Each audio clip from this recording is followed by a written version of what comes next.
Bonjour, bonsoir à tous. Aujourd'hui, j'ai envie de te parler des livres qui m'ont accompagné pendant ce premier semestre de l'année 2024. Un peu de contexte, il faut savoir que j'ai repris des études d'architecture, donc il y aura beaucoup de livres qui vont parler d'architecture, mais pas que. Donc, le tout premier livre qui m'a suivi, c'est celui-ci.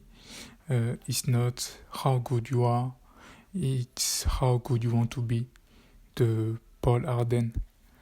Alors, c'est un livre que j'ai acheté durant mon voyage d'études à Rotterdam. Il faut savoir que Paul Arden, c'est un auteur best-seller. Je ne sais plus trop si s'il vient du monde du business ou s'il vient du monde de l'art, mais dans sa manière d'écrire, il concilie les deux assez facilement.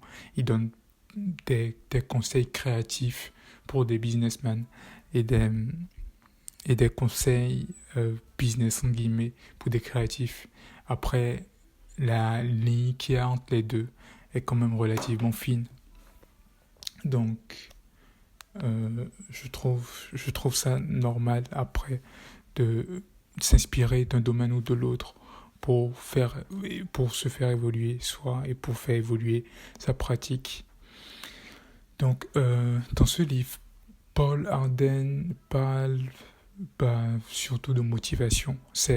En gros, c'est un livre de développement personnel pour artistes, pour créatifs. Il parle des vertus de l'échec, ou plutôt de ce qui se passe après l'échec. Il y a par exemple un passage qui dit fail again, fail better. Donc, apprendre à échouer et apprendre à essayer, apprendre à échouer et apprendre de ses échecs. Quoi dire d'autre sur ce livre? C'est un très beau livre aussi. Déjà qu'il est très petit et il entre facilement en poche. Mais c'est aussi graphiquement un livre très intéressant avec de belles combinaisons de typographie, de belles références à différents événements, différents arts, différents auteurs, différents artistes. Donc, c'est franchement une très bonne lecture. C'est une lecture que je recommande. Je ne sais pas si j'aurai le courage de faire ça là, mais peut-être que vous trouverez un lien affilié Amazon pour pouvoir l'acheter si vous avez envie de le posséder. Ou je pense qu'il doit se trouver dans beaucoup de bibliothèques si vous êtes assez persévérant pour chercher. Je viens de me rendre compte que toute la première partie que j'ai enregistrée était mal cadrée. On voyait à peine mon visage et tout. Donc, je reprends. Même là, je pense que c'est pas... Voilà, je pense que là, ça doit être mieux. Le second livre, c'est plus un recueil d'études qu'on a écrit sur les projets qu'on allait visiter en début de semestre.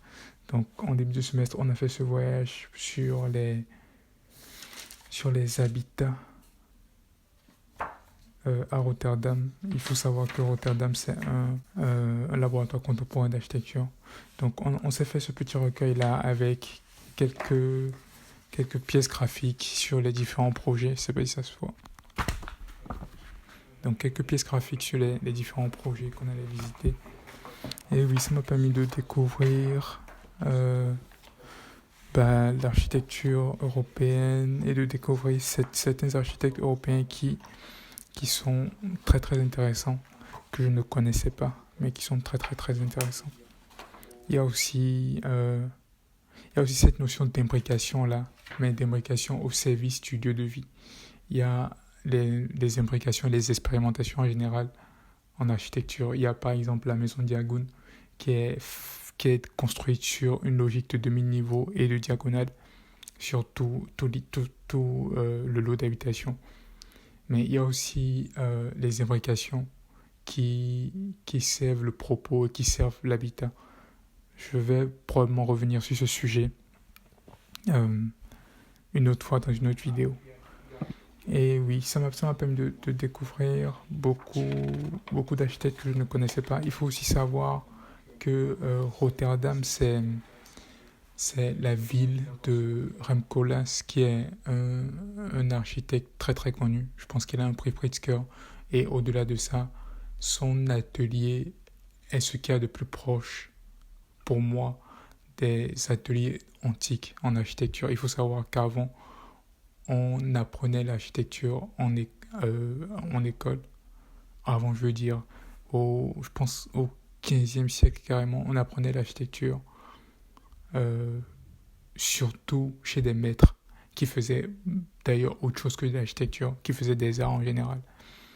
Et pour moi, le studio OMA de Rem Koolhaas, c'est un peu cette idée-là parce que non seulement c'est un studio reconnu, mais les stars architectes, les architectes famous contemporains, il y en a beaucoup qui sont passés par là, soit en stage, soit en travail, soit en associé même, je pense. Je pense par exemple à Bjarke Engel, qui est un architecte danois, qui est passé par le studio OMA. Donc oui, c'était intéressant de faire ce voyage et d'avoir ce recueil-là. Malheureusement, je n'ai pas pu personnellement visiter le studio OMA. Je n'ai pas tenté de m'aider, mais à voir. Pour un prochain voyage, ce serait quelque chose à faire, à tenter.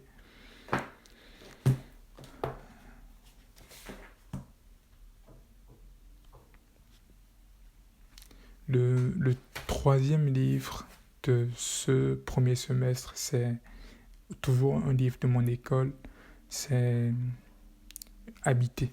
Simplement, ça s'appelle, c'est le recueil de projets des étudiants en licence 2 de l'année 2017-2018.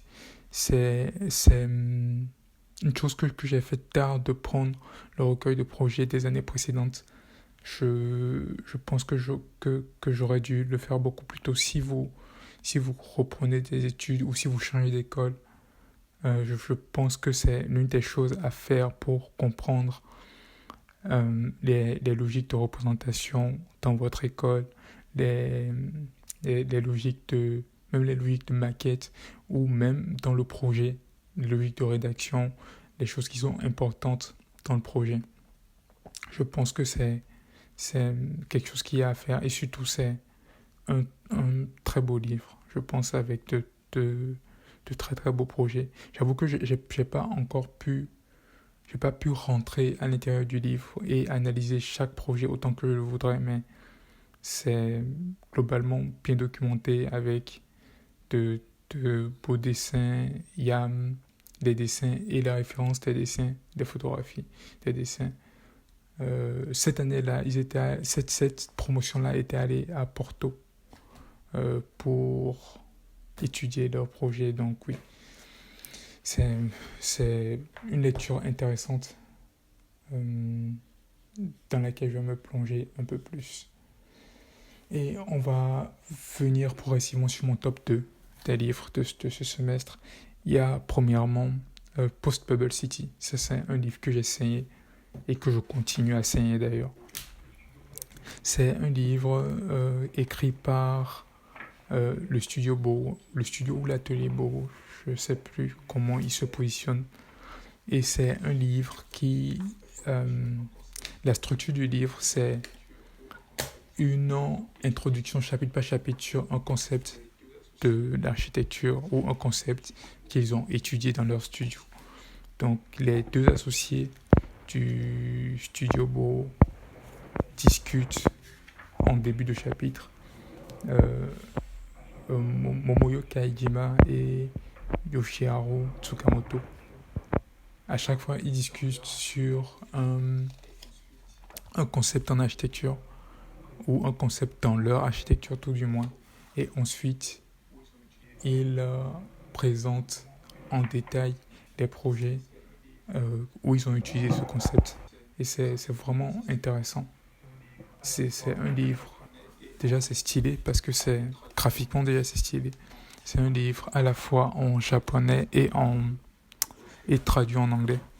Pas en français, malheureusement. Donc, pareil, ça m'a permis de bosser mon anglais à la lecture.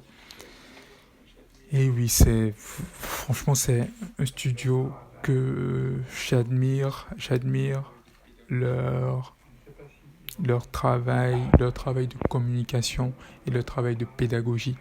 Je ne sais pas s'ils enseignent l'architecture, mais en tout cas, par les livres qu'ils ont écrits, il y a, il y a un travail d'évidence ou de révéler l'évidence sur les choses qu'ils font, sur la manière dont ils conçoivent l'architecture, sur la manière dont ils conçoivent la lumière, le site, la vue. Et c'est vraiment un très très bon livre. J'ai saigné surtout les chapitres Dialogue on Sites, Dialogue on a View, Micro-Public Spaces, c'est Combined Orientation. C'était surtout les chapitres qui m'intéressaient et qui m'ont inspiré dans le design de mon projet ce semestre. Mais je pense que c'est un livre que je vais continuer à lire toute l'année et voire même que je vais m'acheter parce que je pense que c'est un ouvrage très généreux. Pareil, je mettrai probablement un lien affilié si vous avez envie de l'acheter, autant soutenir la chaîne et autant soutenir mon travail sur ça. Le top 1, carrément, c'est Graphic Anatomy d'Atelier Boho. Alors, j'ai emprunté surtout le tome 2 de Graphic Anatomy de l'Atelier Boho, mais il y a aussi le tome 1 qui est très très bien, qui est très très stylé, intéressant avec des exemples carrés. Et pareil, l'Atelier Boho, je pense, c'est un studio qui est obsédé par la communication de qualité dans un projet. Et c'est quelque chose qui me touche aussi. Je pense que l'architecture ne doit pas être lisible seulement par les architectes, mais par tout le monde. Et c'est important ce travail-là que fait l'Atelier Boho sur ça. C'est juste magnifique. Je n'ose pas imaginer le temps qu'ils mettent sur chaque graphique. Ils ont des coupes très très précises et très très belles à la fois. Parfois, les studios font un choix. Soit ils sacrifient la beauté sur les informations à faire passer, soit ils sacrifient la communication sur la beauté. L'Atelier Boho ne fait pas ça. C'est très rigoureux. Il y a des coupes perspectives, des coupes et des plans classiques, mais il y a aussi des expérimentations plus intéressantes. Par exemple, à la page 85, il y a un test de plan inversé. Ils ont fait la coupe perspective, mais dans l'autre sens, comme si on voyait l'objet, comme si on levait la tête pour regarder l'objet et voir ce qui se passe à l'intérieur du bâtiment.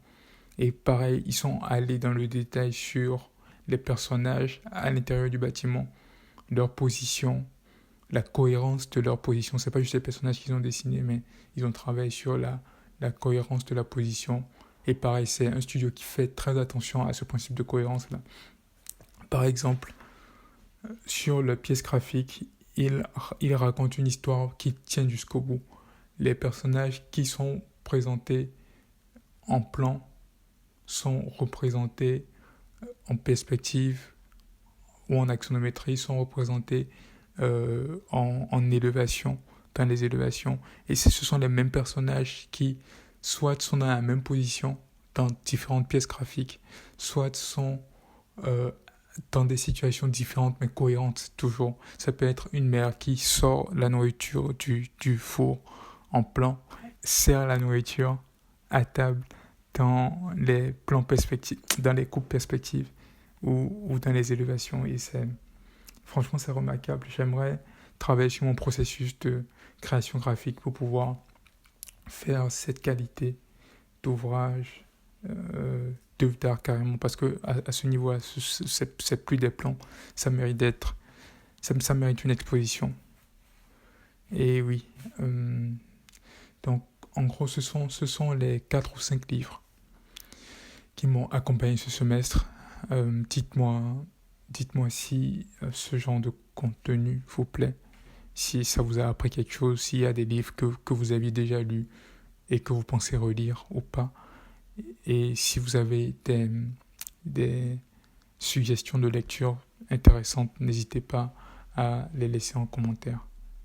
N'oubliez pas de vous abonner et de rajouter un like à cette vidéo.